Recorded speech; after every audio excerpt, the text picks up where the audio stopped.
बिस्मिल्लाहिर्रहमानिर्रहीम। ये lecture number हमारा 6 है, चैप्टर नंबर 15 का। तो इसमें एग्जांपल है 15.6। एग्जांपल है 15.6। A random sample of 15 men and 15 women were polled as their desires concerning the ownership of television sets. और उसी तरह का कॉन्टीजेंसी टेबल दिया हुआ है और आप देखें कि इसके नीचे क्या लिखा हुआ है कि टेस्ट द हाइपोथेसिस। उसी तरह हाइपोथेसिस टेस्ट करना है इंडिपेंडेंट या दूसरे लफ्ज़ों में एसोसिएशन नॉट एसोसिएशन के बारे में at 0.05 level of significance. 0.05 level पे आपने करना है। तो सेम वही चीज़ है, तो इसको डिस्कस करने की ज़रूरत क्यों पेश आई। और ये बहुत इम्पॉर्टेंट क्वेश्चन है, इनके आने के चांसेस ज़्यादा होते हैं क्योंकि इसमें डाटा मुख्तसर सा होता है। तो इस सवाल में ख़ास बात, इस तरह के कुछ 3-4 सवाल हैं और इनमें ख़ास बात क्या है, पहले वाले सवालों से डिफरेंट क्यों है कि इनमें आप देखें कि रोज़ की तादाद यानी नंबर ऑफ रोज़ R2 है। 2 रोज़ हैं और 2 कॉलम है, यानी R भी 2 है और C भी 2 है। तो जब कभी भी R की वैल्यू 2 हो और C भी 2 हो, यानी नंबर ऑफ रोज और नंबर ऑफ कॉलम्स आपस में बराबर हों, तो फिर काई स्क्वायर का जो फार्मूला है जो स्टेप नंबर 3 में यूज़ होता है, वो फार्मूला थोड़ा सा चेंज हो जाता है।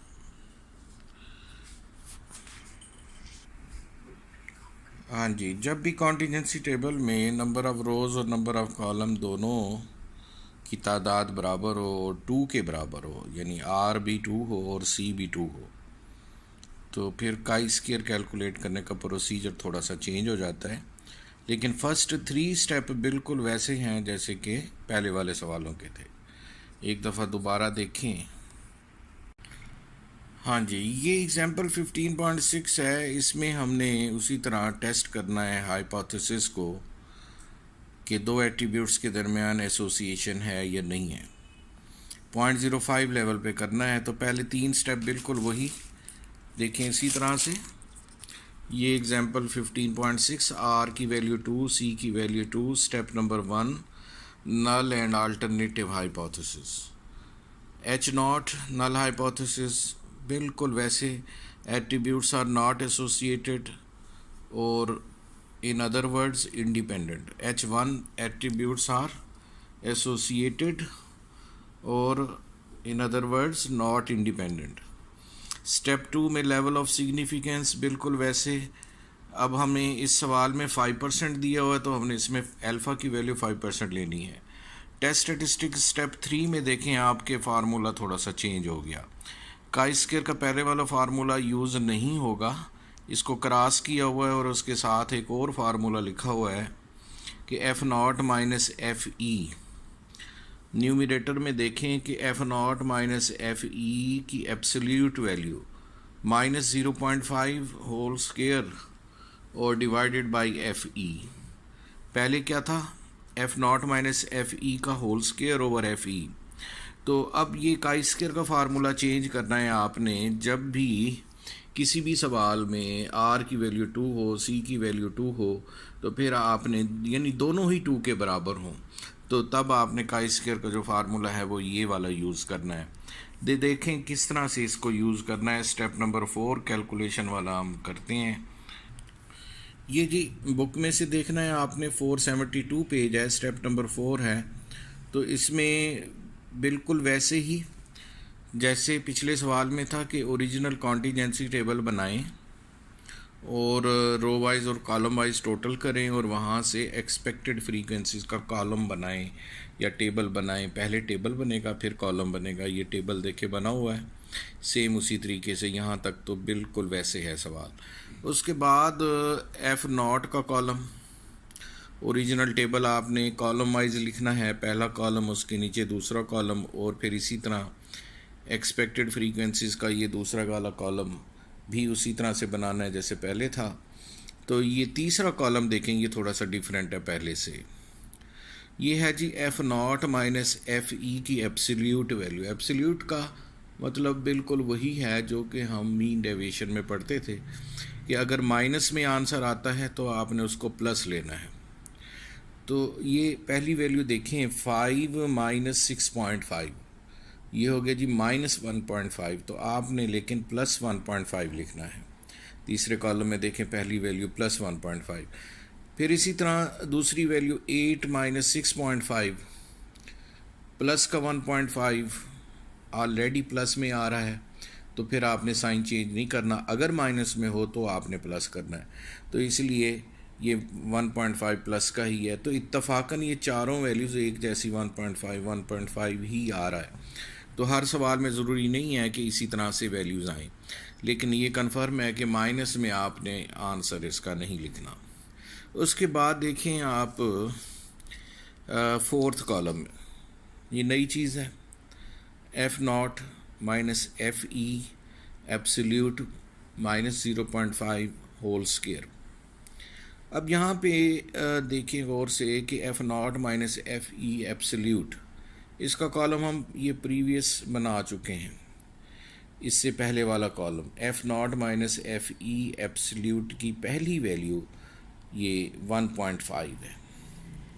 इस 1.5 में से इस फार्मूले के मुताबिक F0 minus FE absolute minus 0.5 यानी 1.5 माइनस 0.5, ये देखिए ये किया हुआ 1.5 माइनस 0.5, ये 1 आ गया। अब 1 का यहाँ पे स्क्वायर है, फार्मूले में देखें कि F0 minus FE absolute minus 0.5 और होल स्क्वायर है। तो F0 माइनस FE एब्सोल्यूट 1.5 था, माइनस फार्मूले वाला 0.5, तो 1.5 माइनस 0.5 ये 1 हो गया। 1 का स्क्वायर करें अगेन 1 आ जाएगा। तो इसी तरह इत्तफाकन ये सारी वैल्यूज़ 1 1, क्योंकि F0 माइनस FE एब्सोल्यूट सारा 1.5 था, तो ये 1 1 1 आ जाएगा 4 मरतबा। उसके बाद देखें फिफ्थ कॉलम, इसका फिफ्थ कॉलम बनाने के लिए यहाँ पे ये मैंने शो किया है एरो कि आपने क्या करना है, फोर्थ कॉलम की हर वैल्यू को, दोबारा फोर्थ कॉलम की हर वैल्यू को सेकंड कॉलम की हर वैल्यू पे डिवाइड करना है, करस्पॉन्डिंग वैल्यूज़ पे। यानी कि फोर्थ कॉलम की पहली वैल्यू है 1 और इसके सामने FE कितना है 6.5, तो 1 डिवाइडेड बाई 6.5, ये 1 डिवाइडेड बाई 6.5 ये यहाँ पे करके दिखाया हुआ 1 डिवाइडेड बाई 6.5, तो 0.154 आ जाएगा। फिर अगली वैल्यू ये वाला 1 और फिर ये डिवाइडेड बाई 6.5, ये फिर 0.154 आ गया। फिर ये वाला 1 तीसरे नंबर पे जो है, और इधर से FE की तीसरे नंबर पे वैल्यू 8.5, 1 डिवाइडेड बाई 8.5 0.118 आ जाएगा। अब इस लास्ट कॉलम को जो आपका फिफ्थ कॉलम है, इसको आप ऐड करेंगे प्लस करेंगे तो 0.544 आ गया। ये 0.544 क्या है, ये काई स्क्वायर की वैल्यू है, क्योंकि हमारा फार्मूला काई स्क्वायर का स्टेप नंबर 3 में यही था कि F0 माइनस FE की एब्सोल्यूट वैल्यू माइनस 0.5 का स्क्वायर डिवाइडेड बाई FE, और इस कॉलम को हमने ऐड करना था। हाँ जी, ये देखें यहाँ फार्मूला दिया हुआ है वही, यानी वो जो लास्ट कॉलम है उसको जस्ट हमने ऐड करना है, तो ये काई स्क्वायर की वैल्यू आ जाएगी। हाँ जी, तो ये लास्ट कॉलम को ऐड करने से काई स्क्वायर की वैल्यू आ गई 0.544। ये स्टेप नंबर 4 हमारा हो गया। अब स्टेप नंबर 5 बिल्कुल वैसे क्रिटिकल रीजन का, उसमें थोड़ी सी चेंज आएगी। देखें ये जी आपने बुक वाला मेथड नहीं फॉलो करना, वो थोड़ा सा डिफ़िकल्ट है, आपने यहाँ से देखना है। तो स्टेप नंबर 5 क्या है, क्रिटिकल रीजन। R की वैल्यू 2, C भी 2, और काई स्क्वायर का फार्मूला वही पहले वाला, chi square is greater than chi square alpha r minus one into c minus one d f. अब आप अल्फ़ा की जगह इसमें पुट करेंगे 0.05, क्योंकि सवाल में दिया हुआ है। स्टेप नंबर 2 में हमने मेंशन किया था कि लेवल ऑफ सिग्निफिकेंस यानी अल्फ़ा जो है वो 0.05 लेना है, तो 0.05 आ गया। आर की वैल्यू 2 लेनी है तो 2 माइनस वन, सी की वैल्यू भी 2 है तो 2 माइनस वन, तो ये 1 इंटू 1 0.05 एज इट इज़ रखना है, 1 इंटू 1 1 हो गया, तो 0.05 को 1 डिग्री ऑफ फ्रीडम में देखना है। उसी तरह स्टैटिस्टिकल टेबल जो है काई स्क्वायर का वो हम देखेंगे, और वो टेबल आपको लास्ट टाइम बताया था बुक में बिल्कुल एंड पे है, तो उसकी वैल्यू देखिएगा। तो हमने टेबल की वैल्यू देखनी है काई स्क्वायर की 0.05 पे और 1 डिग्री ऑफ फ्रीडम, तो ये यहाँ पे है मेंशन। बुक का पेज है 584, 0.05 फर्स्ट लाइन देखें, फर्स्ट रो देखें, तो 0.05 के नीचे है 3.841 और इसके बिल्कुल करस्पॉन्डिंग वैल्यू है 1, तो 0.05 की वैल्यू 1 डिग्री ऑफ फ्रीडम पे 3.841 आ गई। क्या वैल्यू आई? 3.841। ये देखें यहाँ वही वैल्यू पुट की 0.05 की 1 डिग्री ऑफ फ्रीडम की जो वैल्यू अभी हमने टेबल में देखी थी, तो 3.841 नहीं लिखा, 1 लिख भी लें तब भी कोई हर्ज नहीं है, तो ना लिखें तब भी ठीक है। काई स्क्वायर इज़ ग्रेटर दैन 3.84, तो इसी क्रिटिकल रीजन को बिल्कुल उसी प्रोसीजर के तहत रफ पे लिखें। कंक्लूजन वाले स्टेप में साइड पे रफ बनाएं और पेपर में आपने ऐसे करना है काई स्क्वायर ग्रेटर दैन 3.84। तो स्टेप नंबर 3 में जो काई स्क्वायर की वैल्यू निकाली थी फ्रॉम स्टेप 3, तो काई स्क्वायर था 0.544, तो ये 0.544 यहाँ पे पुट करें, तो ये क्या बनेगा 0.544 ग्रेटर दैन 3.84। अब ज़रा आप इसको ज़रा गौर से समझें, देखें कि क्या ये लॉजिक दुरुस्त है कि गलत है, कि क्या 0.544 ग्रेटर होता है 3.84 से? तो नहीं होता, तो इसका मतलब ये है कि 0.54 ग्रेटर नहीं है 3.84 से, तो यानी ये कंडीशन वैलिड नहीं है, दुरुस्त नहीं है। तो आप यहाँ पे क्या लिखेंगे? Not valid.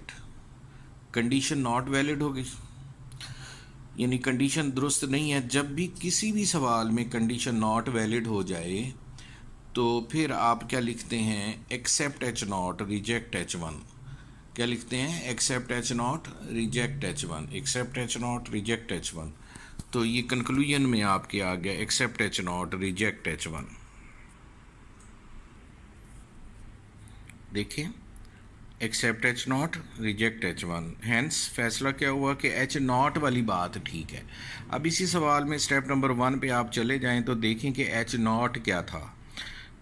H नॉट ये था कि एट्रीब्यूट्स आर नॉट एसोसिएटेड, तो अभी हमने कहा कि H नॉट को आपने एक्सेप्ट करना है, तो इसका मतलब ये हुआ कि फैसला ये हुआ, कंक्लूजन ये हुआ कि attributes are not associated. Attributes का आपस में ताल्लुक़ नहीं है, रिलेशन नहीं है। रिलेशन ना होने का मतलब है कि ये इंडिपेंडेंट हैं। तो आप ऐसे कैसे लिखेंगे कि एट्रीब्यूट्स आर नॉट एसोसिएटेड और ब्रैकेट में लिखेंगे इंडिपेंडेंट हैं।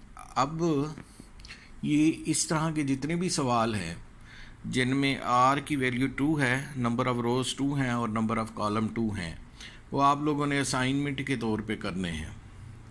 वो सवाल मैं यहाँ पे सवालों के नंबर मेंशन कर रहा हूँ, और इन सवालों के आने के चांसेस ज़्यादा होते हैं क्योंकि ये कंपैरेटिवली कम टाइम में हल हो जाते हैं बजाय दूसरे सवालों के जिनमें आर की वैल्यू और सी की वैल्यू 2 नहीं होती, डिफरेंट होती है, तो वो सवाल लेंथी हो जाते हैं। और इन सवालों में के आने के चांसेस ज़्यादा होते हैं क्योंकि 4 नंबर का आपका न्यूमेरिकल आना है।